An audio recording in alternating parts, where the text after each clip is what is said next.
29ാമത് കേരള അന്താരാഷ്ട്ര ചലച്ചിത്രമേളയിൽ ഏറെ ചർച്ചയായ ചിത്രമാണ് അമേരിക്കൻ സംവിധായകൻ സീൻ ബേക്കറിൻ്റെ അനോറ. ടാഗോർ തിയേറ്ററിൽ കഴിഞ്ഞ ദിവസം 4 മണിക്കൂറോളം ക്യൂ നിന്ന ആളുകൾക്ക് പോലും ഈ ചിത്രം കാണാൻ കഴിഞ്ഞില്ല. ഇതിൻ്റെ രണ്ടാമത്തെ പ്രദർശനം ഡിസംബർ 18-ന് ഏരീസ് ഫ്ലെക്സ് തിയേറ്ററിൽ നടന്നിരുന്നു. വലിയ ആവേശത്തോടെ കാണികൾ സ്വീകരിച്ച ചിത്രത്തെക്കുറിച്ച് കൂടുതൽ വിശേഷങ്ങൾ അറിയാം.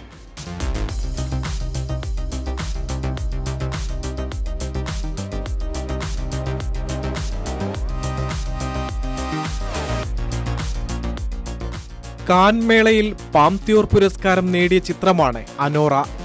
കേരള അന്താരാഷ്ട്ര ചലച്ചിത്രമേളയുടെ 4ാം ദിനവും 6ാം ദിനവും കൈയടക്കിയ സിനിമ. 4 മണിക്കൂറോളം ക്യൂവിൽ നിന്നിട്ടും തിരക്ക് കാരണം ടാഗോർ തിയേറ്ററിൽ നിന്ന് ചിത്രം കാണാൻ പറ്റാതെ വന്നതോടെ സിനിമാ പ്രേമികളിൽ വലിയ നിരാശയ്ക്ക് കാരണമായിരുന്നു. ആ നിരാശയ്ക്ക് അന്ത്യം കുറിച്ചുകൊണ്ടാണ് IFFKയുടെ 6ാം ദിനം അനോറ വീണ്ടും പ്രദർശിപ്പിച്ചത്. പടം എങ്ങനെയുണ്ട്? US ബേസ് ചെയ്തിട്ടുള്ള സിനിമയാണ്. നല്ല സിനിമയാണ്. ആദ്യം കാണാൻ പറ്റില്ല, രണ്ടാമത്തെ ഒന്ന് കണ്ടതാണ്. നല്ല സിനിമയാണ്.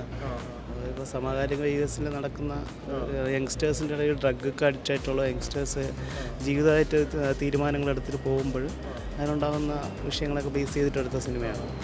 ആക്ച്വലി അത് എനിക്ക് തോന്നുന്നത് പേഴ്സണലായിട്ടുള്ള അഭിപ്രായങ്ങൾ മാത്രമാണ്. ഇപ്പോൾ ക്യാൻസൽ വരുന്നു എന്നുണ്ടെങ്കിൽ അതിന് അതിൻ്റേതായിട്ടുള്ള മികവുകൾ ഉണ്ടാവണമല്ലോ. അപ്പോൾ എന്നെ സംബന്ധിച്ച് ഞാൻ സിനിമ ഇഷ്ടപ്പെടുന്ന ഒരു വ്യക്തിയാണ്. അപ്പോൾ ഞാൻ അനോറ പ്രതീക്ഷിച്ച് പോകുന്നതിനേക്കാളും എനിക്ക് തോന്നിയിട്ടുണ്ടായിരുന്നു അത്യാവശ്യം നമുക്ക് കുറച്ചെന്താണ് ക്രൂഡായിട്ടുള്ള വിഷ്വൽസ് ന്യൂഡിറ്റിയൊക്കെ ഉണ്ടെങ്കിൽ പോലും ആ ഒരു മൂവിയുടെ എന്താ പറയുന്നത് പ്രത്യേകിച്ച് ആക്ട്രസ് ഗോ ത്രൂ ചെയ്യുന്ന ആ ഒരു സിറ്റുവേഷൻസ്, പിന്നെ അത്യാവശ്യം കോമിക് എലമെൻറ്റ്സ് ഉണ്ട്. നമ്മൾ ഒട്ടും പ്രതീക്ഷിക്കുന്നില്ല കോമിക് എലമെൻറ്റ്സ് വർക്ക് ആവും എന്നുള്ളത്.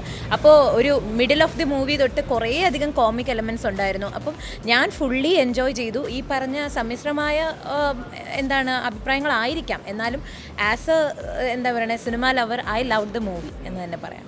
കാനിന് പുറമെ ഗോൾഡൻ ഗ്ലോബിൽ 5 നോമിനേഷൻ നേടാൻ ഈ അമേരിക്കൻ ചിത്രത്തിന് കഴിഞ്ഞിട്ടുണ്ട്.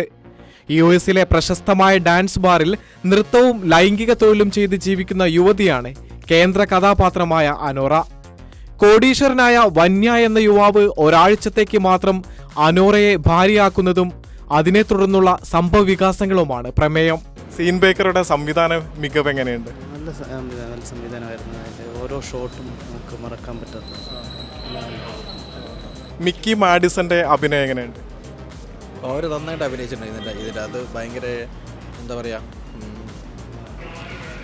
ഭയങ്കരമായിട്ട് നന്നായിട്ട് ചെയ്തിട്ടുണ്ട്. അത്ഭുതപ്പെടുത്തുന്ന പ്രകടനം തന്നെയാണ്. അത്ഭുതപ്പെടുത്തുന്ന പ്രകടനം പറയാം അങ്ങനെ പറയാമെന്നില്ല പറയാം. പക്ഷെ അവർ നന്നായിട്ട് അവരുടെ റിയൽ ലൈഫ് സ്റ്റോറി എങ്ങനെയാണ് അവരുടെ ലൈഫ് സ്റ്റോറി. അനോറ ഈ ഒരു ചിത്രം കൊണ്ട് തന്നെ അവർ ലോക പ്രശസ്തമായി അറിയപ്പെടും, അങ്ങനെ തന്നെ പറയാം. അതെ, അങ്ങനെ പറയാം. അവർ നന്നായിട്ട് ചെയ്തിട്ടുണ്ട്. ആ ഒരു ക്യാരക്ടർ അവരെ കോമിക് ആയാലും നന്നായിട്ട് വർക്ക് ആയിട്ടുണ്ട് അതിൽ കോമിക് കൊടുക്കുന്നത്. ഞാനും കഴിഞ്ഞ പ്രാവശ്യം എനിക്ക് കിട്ടിയില്ല, കഴിഞ്ഞ ഷോവിന് കിട്ടിയില്ല. സോ ഈ പ്രാവശ്യം നേരത്തെ റിസർവ് ചെയ്ത് വന്നതാണ്. സോ ദാറ്റ് ഞാനിത് മിസ് ചെയ്യാൻ പാടില്ല, കാരണം നമ്മുടെ മസ്റ്റ് വാച്ച് ലിസ്റ്റിലുള്ളതാണ് ഈ മൂവി. പക്ഷേ മസ്റ്റ് വാച്ച് ലിസ്റ്റിൽ കണ്ടത് നേരത്തെ പറഞ്ഞ പോലെ അത്ര സാറ്റിസ്ഫൈങ് അല്ലാത്ത മൂവീസും ഉണ്ടായിരുന്നു, വെർമിഗ്ലിയോ പോലത്തെ മൂവീസൊക്കെ.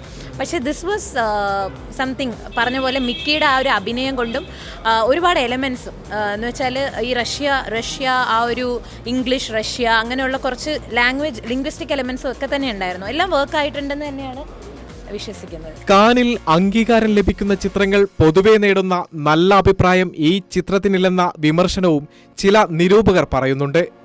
എന്നാൽ IFFKയിൽ നിന്ന് സമ്മിശ്ര പ്രതികരണമാണ് ലഭിക്കുന്നത്. ആഗോളതലത്തിൽ ചർച്ചയായ ചിത്രം ഓസ്കർ അവാർഡിൽ ശ്രദ്ധേയമായ നേട്ടം കൈവരിക്കുമോ എന്ന ചോദ്യം ഉയരുന്നുണ്ട്. അങ്ങനെ ഒരു അഭിപ്രായമില്ല. ഓസ്കാറിൽ തിളങ്ങാൻ സാധ്യതയില്ല. നോമിനേറ്റ് ചെയ്യാൻ പെടാം, പക്ഷേ വിൻ ചെയ്യാൻ സാധ്യതയില്ല.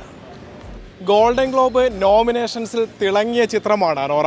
കാനിലും ഇപ്പോൾ IFFKയിലും ഏറെ ശ്രദ്ധേയമായ ചിത്രം. ഓസ്കർ അവാർഡിൽ വാഴുമോ വീഴുമോ എന്ന് ഇനി കണ്ടറിയാം. ക്യാമറമാൻ വിനോദിനോടൊപ്പം സുബിൻ കൃഷ്ണ ഷോപ്പ്, കൈരളി ന്യൂസ്.